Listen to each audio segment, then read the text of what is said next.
खतरनाक plan.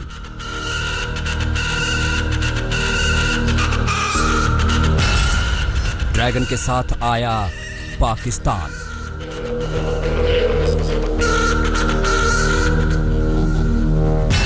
LAC पर मिली मात।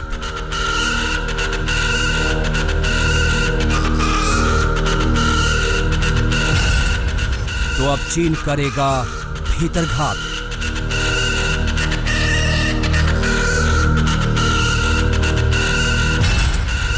जैविक हथियारों के जखीरे की भी साजिश।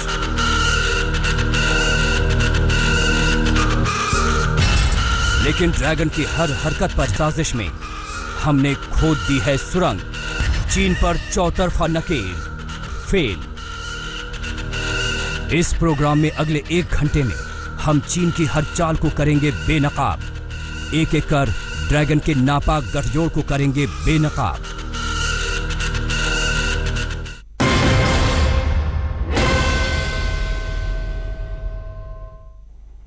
नमस्कार, दोपहर के 3 बज चुके हैं। आप देख रहे हैं आज तक, आपके साथ मैं हूं चित्रा त्रिपाठी। तो क्या जहर से लड़ेगा चीन? जी हां, ड्रैगन की इस खतरनाक साजिश का खुलासा हुआ है, जिसके दम पर वो विनाश की नई दास्तान लिखना चाहता है। शी जिनपिंग के उस करतूत का हम खुलासा करने जा रहे हैं, जिसके बाद चीन के असली चरित्र का पता दुनिया को चल जाएगा। दुनिया को कोरोना जैसे संकट में डालने वाला ड्रैगन अब जैविक हथियारों की नई साजिश रच रहा है। देखिए।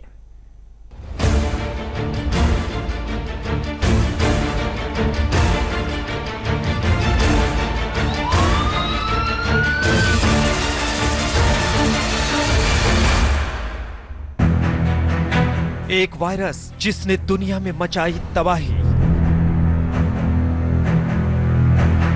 एक वायरस जिसने पूरी दुनिया को बना दिया बंधक। एक वायरस जिससे फैली है दहशत।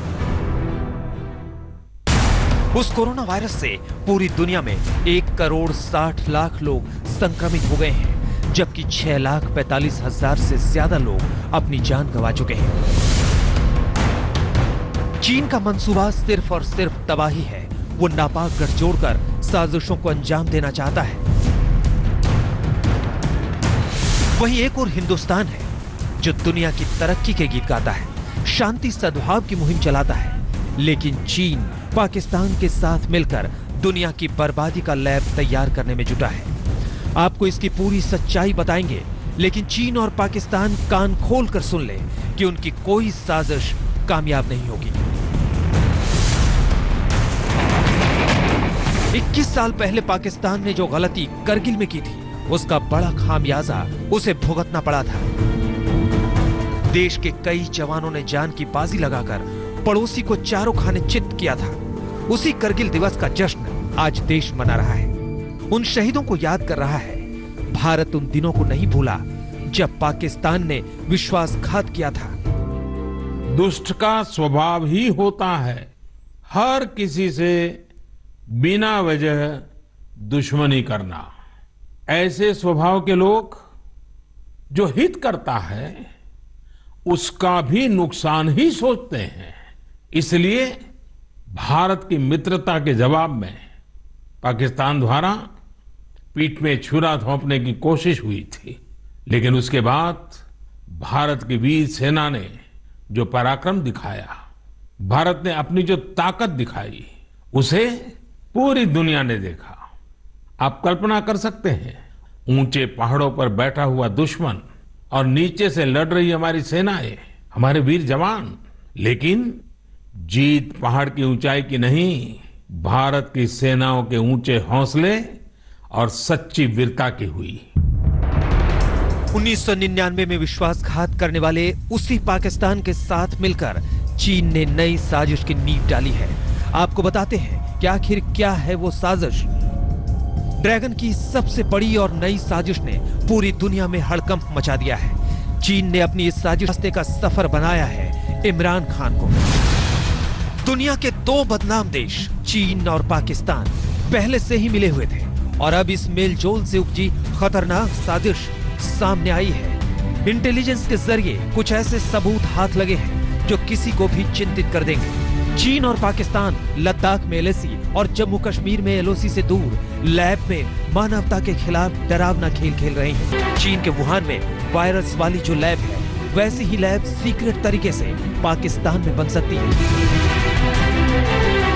इस बार दोनों देशों का गेम प्लान बहुत ही खतरनाक है। खबर है कि दोनों ने एक सीक्रेट डील की है। ये डील है बायोलॉजिकल वॉरफेयर यानी जैविक युद्ध के लिए हथियार बनाने की। जाहिर है इसका निशाना भारत पर ही होने की आशंका है। सूत्रों के मुताबिक ड्रैगन पाकिस्तान के जरिए भारत के खिलाफ नई नई साजिश रचने में जुटा हुआ है। जानकारी यह है कि पाकिस्तान को हथियारों की जहां चीन खेप पहुंचा रहा है, वहीं पाकिस्तान के इशारे पर आतंकवादियों को भी अलग अलग जगहों पर चीन इस्तेमाल करने में जुटा हुआ है। ऑस्ट्रेलिया के पत्रकार एंथनी क्लेन ने अपनी वेबसाइट क्लिकज़ोन के जरिए इस साजिश का पर्दाफाश किया है।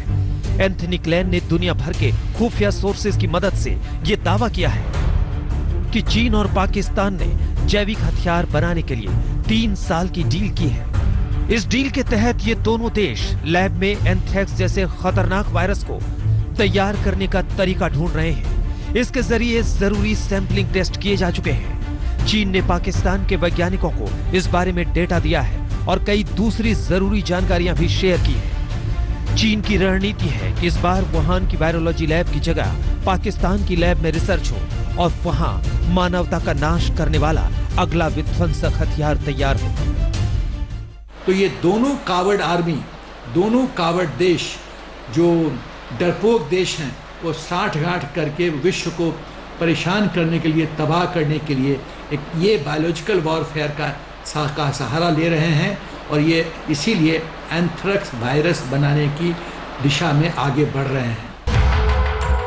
मुमकिन है कि कोरोना की वजह से दुनिया में बदनाम हुए चीन ने पाकिस्तान की लैब को अपनी नई वायरस प्रयोगशाला बनाने के बारे में सोचा हो, क्योंकि चीन बहुत दबाव में है।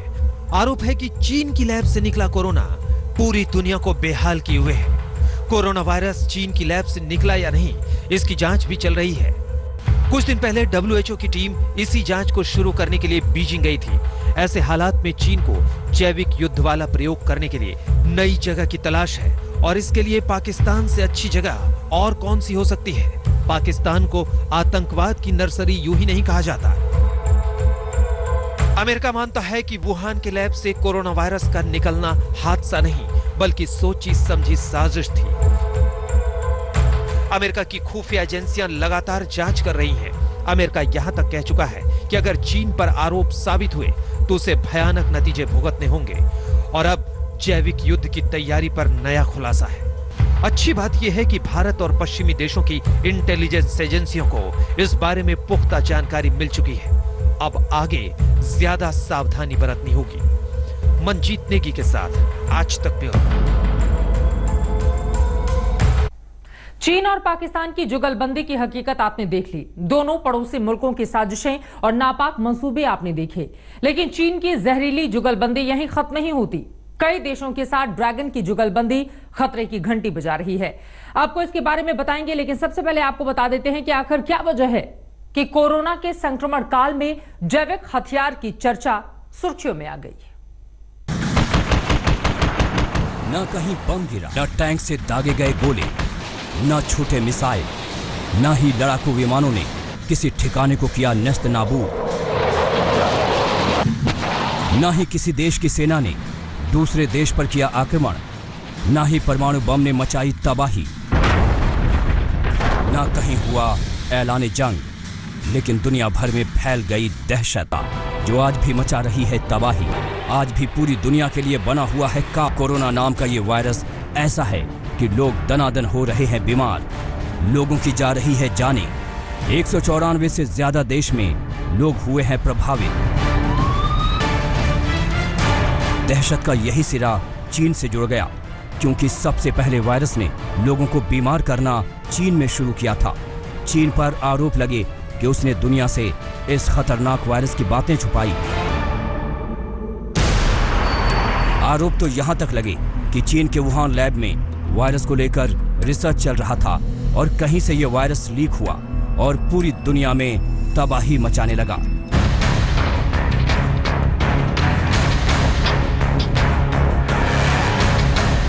इस बीच पूरी दुनिया की फिजा में सवाल तैरने लगे कि क्या ये कोई जैविक युद्ध तो नहीं, क्या चीन जैविक आतंकवाद की शुरुआत तो नहीं कर रहा।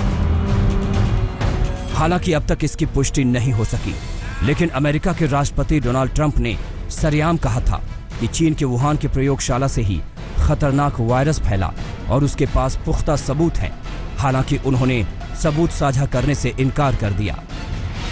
My question is, have you seen anything at this point that gives you a high degree of confidence that the Wuhan Institute of Virology was the origin of this virus? Yes, I have. Yes, I have. And what gives you a high degree of confidence that this originated from the Wuhan Institute of Virology? I can't tell you that. I'm not allowed to tell you that. America यहीं नहीं रुका। Trump के मुख्य सलाहकार Steve Bannon ने दावा किया कि चीन के वुहान लैब के एक्सपर्ट पश्चिमी खुफिया इंटेलिजेंस के साथ आकर मिल गए हैं। इनकी मदद से एजेंसियां बीजिंग के खिलाफ इस बात का केस तैयार कर रही हैं कि कोरोना वायरस की महामारी वुहान की लैब से लीक हुई थी और उसे छिपाना हत्या के बराबर है।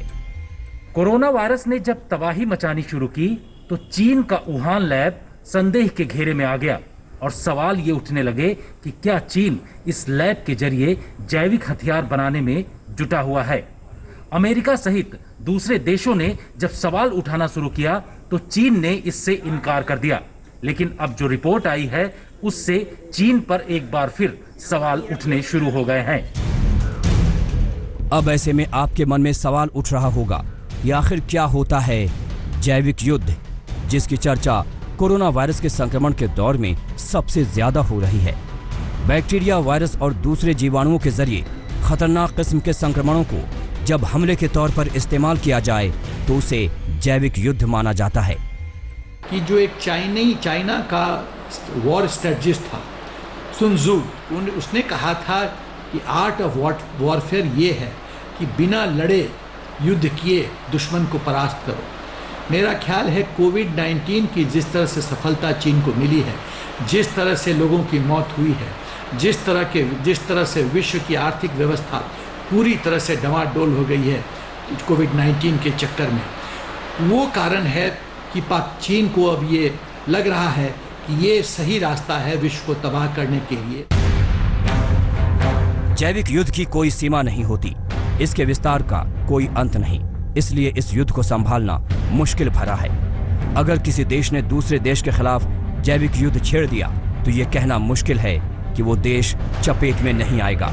हो सकता है कि पूरी दुनिया में तबाही मचाने के बाद जिस देश ने जंग छेड़ा है वही इसकी चपेट में आ जाए। जैविक युद्ध के इसी खतरे को देखते हुए अंतर्राष्ट्रीय स्तर पर 1972 में जैविक हथियार के नियम बनाए गए। अप्रैल 1972 में लंदन में एक कन्वेंशन पर हस्ताक्षर किए गए जिसे बायोलॉजिकल वेपन्स कन्वेंशन नाम दिया गया। भारत 1973 में इसका सदस्य बना। आज करीब 182 देश इसके सदस्य हैं।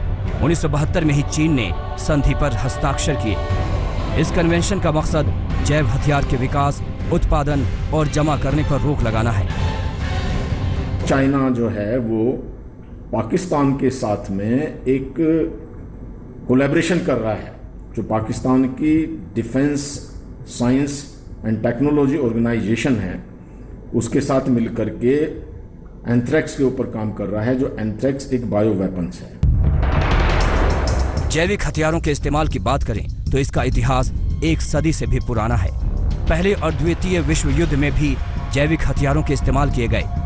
पहले विश्व युद्ध में मस्टर्ड गैस का इस्तेमाल किया गया तो दूसरे विश्व युद्ध में नाजी सेना और जापान ने भी जैविक हथियारों का इस्तेमाल किया। अमेरिका और सोवियत संघ के बीच शीत युद्ध के दौरान जैविक हथियारों को तैयार करने की एक होड़ सी दिखने लगी थी। फिर दुनिया ने देखी तबाही, बर्बादी का वो मंजर जिसे देखकर आज के लोग सहम जाते। जैविक हथियार आज के दौर में मानव जाति पर मंडरा रहे सबसे बड़े खतरों में से एक है। यही वजह है कि कोरोना वायरस ने दुनिया को एक बार फिर सोचने के लिए विवश किया कि क्या ये चीन के जैविक हथियारों का नतीजा तो नहीं। जितेंद्र बहादुर सिंह के साथ आज तक ब्यूरो। इसी के साथ एक छोटे से ब्रेक के लिए हम रुकेंगे, फौरन लौटते हैं। आप देखते रहिए आज तक।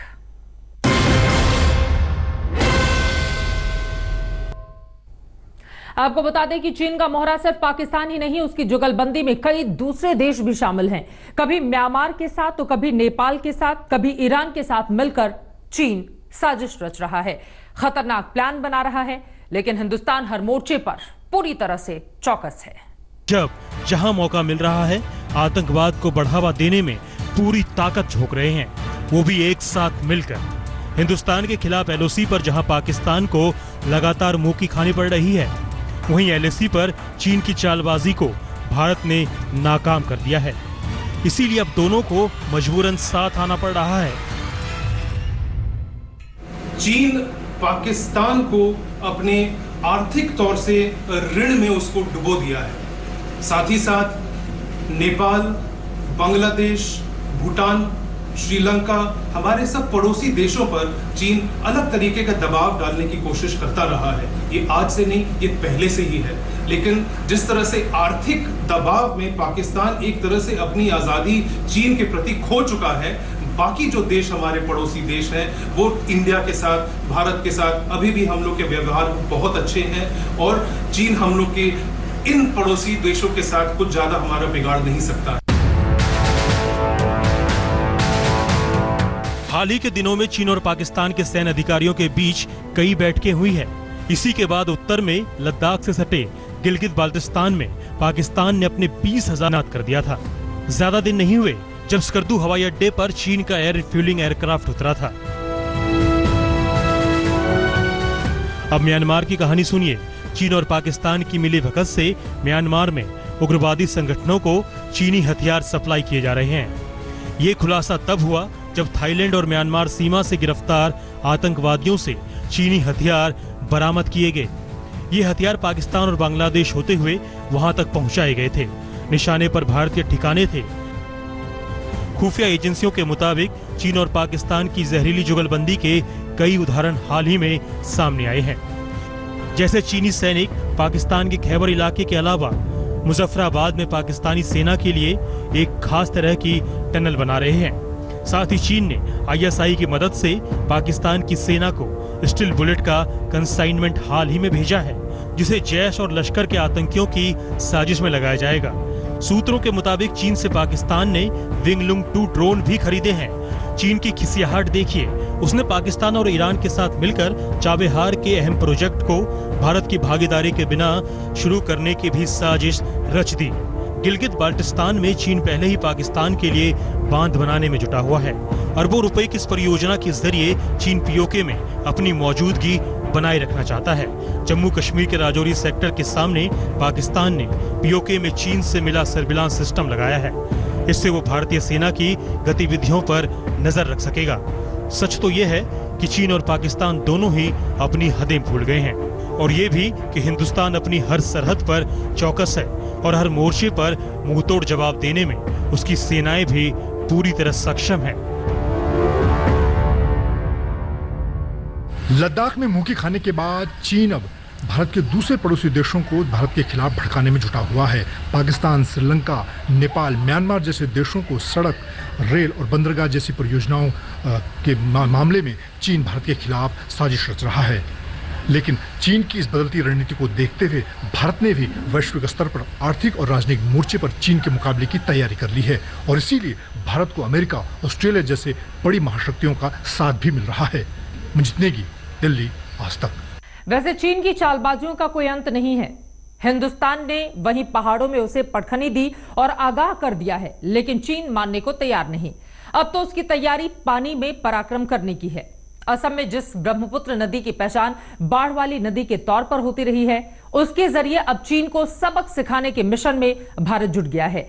इसी नदी के नीचे बनेगी 15 किलोमीटर लंबी सुरंग, जिसकी मदद से चीन की सीमा तक झटपट पहुंच जाएगी हिंदुस्तान की सेना।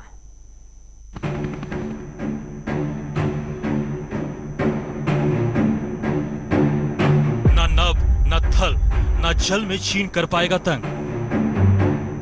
असम में ब्रह्मपुत्र नदी के नीचे बनेगी सुरंग। धोखेबाज और चालबाज चीन रह जाएगा दंग।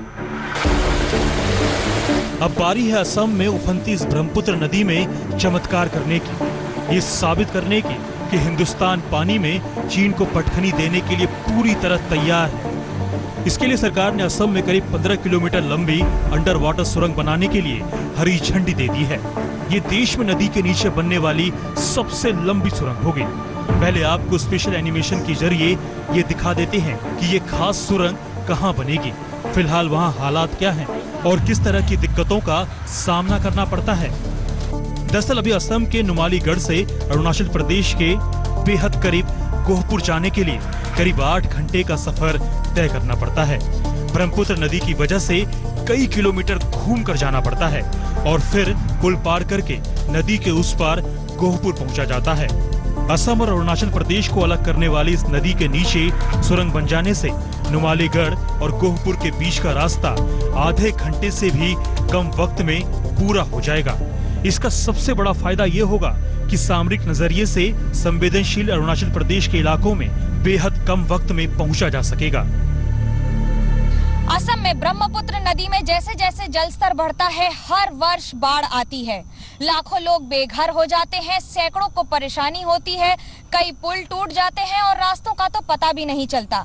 ऐसे में जब आम आदमी के लिए, स्थानीय निवासी के लिए वहां रहना मुश्किल हो जाता है, तो सेना की टुकड़ियों के लिए एक जगह से दूसरी जगह जाना और भी ज्यादा चुनौतीपूर्ण और सरकार के लिए एक असमंजस की स्थिति सी पैदा हो जाती है। इसी वजह से ये टनल बहुत ही ज्यादा महत्वपूर्ण है। चीन अरुणाचल प्रदेश सीमा पर कुछ न कुछ हरकत करता ही रहता है। जब भी तनातनी बढ़ती है, जवानों को ब्रह्मपुत्र के पानी के अलावा पहाड़ी इलाकों से जूझते हुए ही सीमा पर जाना होता है। वैसे तो नदी पार करने में 5 पुलों का किरदार खासा अहम है, लेकिन यह आशंका भी हमेशा बनी रहती है कि युद्ध होने की स्थिति में दुश्मन इन पुलों पर हमला कर अरुणाचल प्रदेश को देश के बाकी हिस्सों से अलग करने की साजिश भी रच सकता है। इस खतरे से निपटने के लिए ही नदी के नीचे से सुरंग बनाने की तैयारियों ने जोर पकड़ लिया है। Under river tunnel, which is going to be constructed under the river Brahmaputra, is going to have a very important significance for the Northeast in general and Assam in particular. The first is its strategic importance because of our border with China, with whom we have a very tumultuous relationship presently. Secondly, this will be an all-weather road, and therefore the mobilization of troop or troop movement will be very helpful through this. So that is why it has got a very strategic importance. इस सुरंग को बनाने का काम इसी साल दिसंबर में शुरू होने की उम्मीद जताई जा रही है।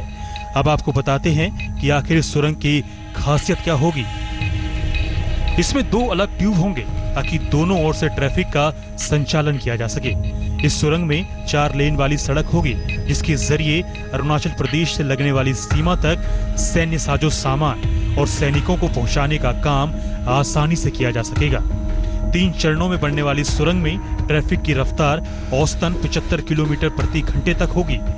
इसमें अत्याधुनिक तकनीक का इस्तेमाल किया जाएगा और वेंटिलेशन के भी खास इंतजाम होंगे।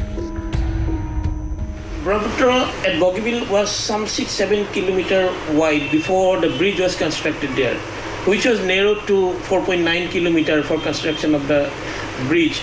The same way it can be seen whether that riverway at the proposed tunnel site can also be reduced to reduce the length of the tunnel and the cost dimension. आपको ये भी बताते चलें कि 3 साल पहले प्रधानमंत्री नरेंद्र मोदी ने ब्रह्मपुत्र नदी पर ही बने ढोला सदिया पुल का उद्घाटन किया था। 9 किलोमीटर लंबा ये पुल भी असम और अरुणाचल प्रदेश को जोड़ता है। इसकी वजह से असम की राजधानी गुवाहाटी से अरुणाचल प्रदेश की राजधानी ईटानगर के बीच की दूरी 165 किलोमीटर तक कम हो गई है। चाइना को प्रोटेक्ट करने के लिए, चाइना को डिफेंस करने के लिए ये जो टनल हो रहा है, टनल से बहुत सुविधा प्रतिरक्षा डिपार्टमेंट का मिलेगा। इसीलिए भारतीय जनता पार्टी का अध्यक्ष होने के नाते मैं सारा असम का लोगों के साथ माननीय प्रधानमंत्री जी को मैं आभार व्यक्त कर रहा है, क्योंकि सारा हिंदुस्तान को सुरक्षा के लिए, साथ साथ नॉर्थ ईस्ट को सुरक्षा के लिए, और जो अष्टलक्ष्मी है, मोदी जी बार बार बोलता है ये नॉर्थ ईस्ट अष्टलक्ष्मी है, नॉर्थ ईस्ट इंजिन है और नॉर्थ ईस्ट एक पावर बैंक होगा अगले दिन। चीन को संदेश साफ है, उसकी चालबाजी और धोखेबाजी को देखते हुए हिंदुस्तान कोई कोर कसर नहीं छोड़ेगा। चीन से लगी हर सीमा पर चौकसी और ताकत यूं ही बढ़ती रहेगी। लद्दाख में चीन की चालबाजी सबने देखी है। ऐसे में पूर्वोत्तर भारत में चीन की सीमा पर भी कार्रवाई कई गुना ज्यादा हो चुकी है। इस सुरंग के जरिए जिस रास्ते में कई घंटों का सफर तय होता था, वो अब आधे घंटे के कम के समय में तय होगा। ऐसे में सुरंग की भूमिका जिस कदर बढ़ रही है, उसी तरह सजगता भी ये ध्यान में रखते हुए कि सेना को सीमा तक पहुंचाने में जितना कम समय लगे उतना जरूरी होगा, खासतौर से तब जब पड़ोसी बार बार अपने मंसूबों में सिर्फ और सिर्फ परेशानी ही रखता हो। मनोज्ञा लोईवाल के साथ गुवाहाटी से हेमंत कुमार नाथ, आज तक। एलएसी पर टिके रहने और चीन की शातिर चालों को नाकाम करने के लिए सेना की 4 बटालियन इस बार सर्दी में भी पूर्वी लद्दाख में रहेंगी। सर्दियों में वहां तापमान -25 डिग्री तक गिरता है, लेकिन देश का मस्तक कभी नतमस्तक ना हो, इसके लिए पूरी तैयारी की जा रही है। सेना के ट्रकों में विंटर के खास सामान वास्तविक नियंत्रण रेखा तक पहुंचाए जा रहे हैं। इन तस्वीरों को देखकर ठंड लगने की जगह पसीने छूट सकते हैं, मगर कुछ ऐसा ही मंजर होने वाला है इस बार पूर्वी लद्दाख में। गलवान से लेकर पेंगोंग झील तक बर्फ से पटेगी, फिर भी सेना वहां डटे। 50,000 भारतीय जाबाज हैं पूर्वी लद्दाख में। चीन की सेना पीछे नहीं गई तो सर्दियों में भी डाले रहना होगा डेरा। चीन अब भी अड़ा है, इसलिए सर्दियों तक विवाद बने रहने का खतरा बढ़ा है। -25 डिग्री तापमान में एलएसी पर माहौल तपे रहने का अंदेशा। हर साल सितंबर के बाद दोनों देशों की सेनाएं अपने अपने पोजीशन से पीछे हट जाती थी, लेकिन चीन इस बार हट कर बैठा है विवादित इलाकों पर अपना हक जताने का। उसके मंसूबे खतरनाक हैं और भारत के इरादे पक्के कि किसी भी रूप में चीन को कामयाब नहीं होने देना है। इसलिए सर्दियां आने से पहले ही गर्म बने रहने का पूरा बंदोबस्त किया जा रहा है। एलएसी पर सेना ने शुरू की सर्दियों की तैयारी, ताकि जाड़े में आड़े ना आए चीन की सेना, ताकि विषम परिस्थितियों में फूला रहे देश का सीना। भारत और चीन का विवाद मई से शुरू हुआ था, अगस्त आने को है। कई राउंड बातचीत हुई, हर चैनल से बातचीत हुई, मगर सच यही है कि जब तक पिटेगा नहीं तब तक हटेगा नहीं चीन। वो कुंडली मार कर बैठा है, इसलिए भारत को तैयारी मुकम्मल रखनी ही होगी। और जो विंटर डिप्लॉयमेंट है, इसका रेडी होना, स्टॉकिंग करना और तैयारी एक डेफिनेट रिक्वायरमेंट है। देखिए, इंडियन आर्मी का जो mountain warfare, high altitude warfare और स्नो वॉरफेयर में एक्सपीरियंस है, वो दुनिया में किसी के पास भी ऐसा एक्सपीरियंस नहीं है। मैं यकीन से ये बात कह सकता हूं कि इंडियन आर्म्ड फोर्सेस के पास में इस चीज का काफी एक्सपीरियंस है, अनुभव है। आपका याददाश्त अगर पीछे ले जा सकता हूं तो ये मैं कह सकता हूं कि सियाचिन ग्लेशियर के अंदर हमारा सेना जो है इतनी सालों से विंटर में भी तैनात है। तो इस वजह से अगर आप देखेंगे तो इंडियन आर्म्ड फोर्सेस के पास इस प्रकार का अनुभव है और जरूरत पड़ने पर विंटर डिप्लॉयमेंट जो है इस इलाके के अंदर, गलवान घाटी के अंदर या पांगगुसो के अंदर भी ठीक तरीके से इंडियन आर्म्ड फोर्सेस कर सकते हैं। तो पंजाब के चंडीगढ़ से सेना की स्पेशल व्हीकल्स में लाद कर सामान पहुंचाया जा रहा है। इन सामानों में special winter boot, winter proof वर्दी, साइबेरिया जैसे मौसम तक में कारगर रहने वाले गर्म टेंट, खास तरह के उपकरण जो सर्दी की चुनौतियों में सहायक हों।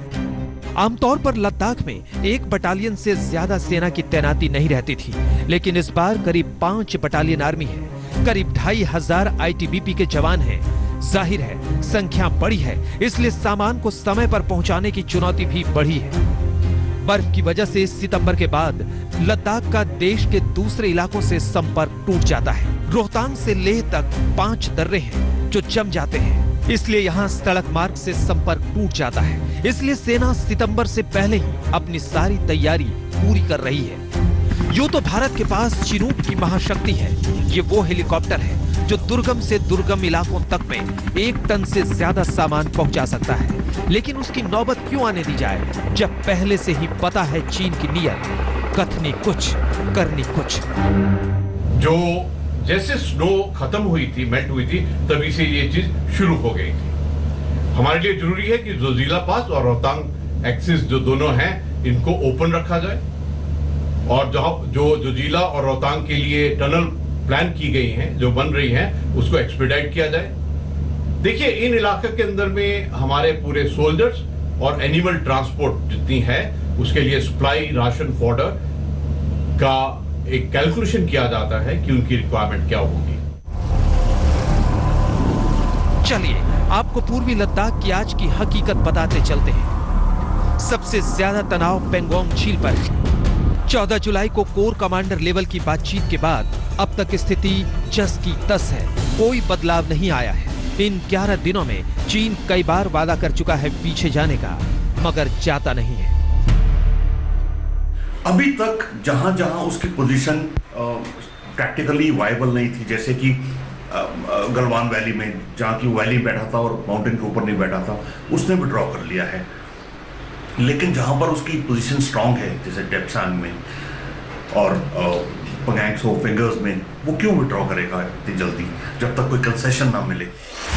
हॉट स्प्रिंग में तनाव घटा है, दोनों देशों की सेना पीछे हटी है। गोगरा पोस्ट में चीन की तैनाती कम हुई है, लेकिन तनाव बरकरार है। अब भी वहां करीब 50 सैनिक एक दूसरे के करीब 600 मीटर की दूरी पर तैनात है। गलवान में जहां चीन को मुंह की खानी पड़ी थी, वहां से उसकी सेना 1.5 किलोमीटर पीछे जरूर गई है। लेकिन सबसे ज्यादा तनाव अभी पेंगोंग इलाके में है, जहां चीन अड़ियल बना हुआ है। चीन को फिंगर 8 के पीछे जाना है, लेकिन जानकारी के मुताबिक उसने फिंगर 5 और फिंगर 8 के बीच अपनी ताकत और बढ़ाई है। इसी तनाव को कम करने के लिए एक हफ्ते में फिर कोर कमांडर लेवल की 5वीं वार्ता होने की उम्मीद है। मतलब ये कि वास्तविक नियंत्रण रेखा पर स्थिति तनावपूर्ण लेकिन नियंत्रण में है। चीन कब नियंत्रण खो दे कहना मुश्किल है, इसलिए मुस्तैदी ही भारत का मिशन है और विजन भी।